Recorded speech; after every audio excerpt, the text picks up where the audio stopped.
On the cracked, sun-scorched land of Senegal in 1915, the roar of thousands of airplanes thundered above the village. The black villagers looked up in fear and disbelief at the sight unfolding before them. A mass capture began. Those who resisted were shot on the spot. The strong men, farmers, hunters, cattle herders, were forced to leave their homeland. They did not know where they were going. They only knew that the mother country needed them for a war far away in Europe. They were called the tirailleurs sénégalais, the black soldiers of France. But alongside those who carried rifles were millions more who were pushed into the shadows of history. The mountain diggers. More than 2 million Africans were captured or coerced into forced labor during the war. Their names were never written in chronicles. They were never buried in military cemeteries.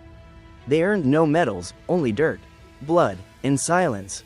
Ships carried them away from Dakar, across the Atlantic, into the port of Marseille in the freezing winter.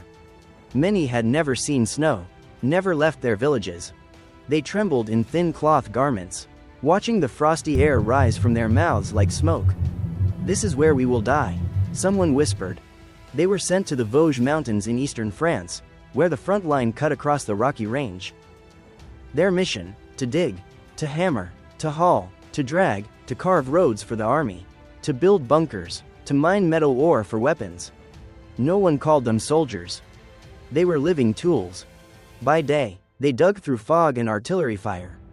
By night, they slept in damp caves, listening to the snow fall like the sound of soil covering graves. Food was scarce: a piece of bread, cold water, sometimes a handful of rotten potatoes. Yet they sang ancient songs from home, echoing through the snow-covered pines. A haunting sound, both sorrowful and proud. One man, Bakary Diouf, once a gazelle hunter in Senegal, now swung his pickaxe into stone. He counted every strike as if counting the days until he could return home.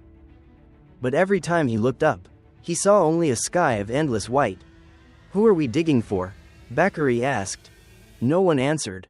A friend murmured, "We're digging our own graves." In the winter of 1916, a massive avalanche buried nearly 300 men in the Vosges mines. No one came to rescue them. Those who survived went back to work, on top of their friends' bodies. The military report read only, "Native workers met with an accident. Continue the project." Their numbers dwindled day by day, dying from cold, disease, hunger, or buried alive by misplaced explosions. When the war ended, of the more than 2 million taken, only about 300 returned to Africa. No one believed them. No one welcomed them home. Their names appeared on no monument. In 1922, a French journalist named Marcel Lefebvre met a thin, dark-skinned man wandering the port of Marseille. The man spoke broken French, clutching a piece of rusted iron like a relic. "Who were you?" Lefebvre asked. The man replied, "I was a mountain digger for France." Then he told his story of snow, stone, blood, and the vanished. Lefebvre wrote an article titled, "The Men Without Graves." It was censored, never published. The authorities said, "The war is over. There is no need to reopen old wounds." Only after World War II, when independence movements swept across Africa, did people begin to remember. Old documents, engineers' diaries, and army reports revealed the truth. The empires had drained their colonies dry of grain, coal, and human lives. They dug not only for ore, but to build an empire out of others' blood.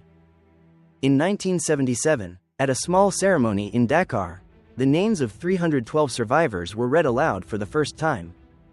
No trumpets, no salutes, only the ocean wind brushing against plain stone slabs. An old man said, "They died for a war that wasn't theirs, but at least today, they are remembered." If someone asks, "Are there heroes in war?" the answer may lie in the calloused, blood-stained hands of those nameless diggers.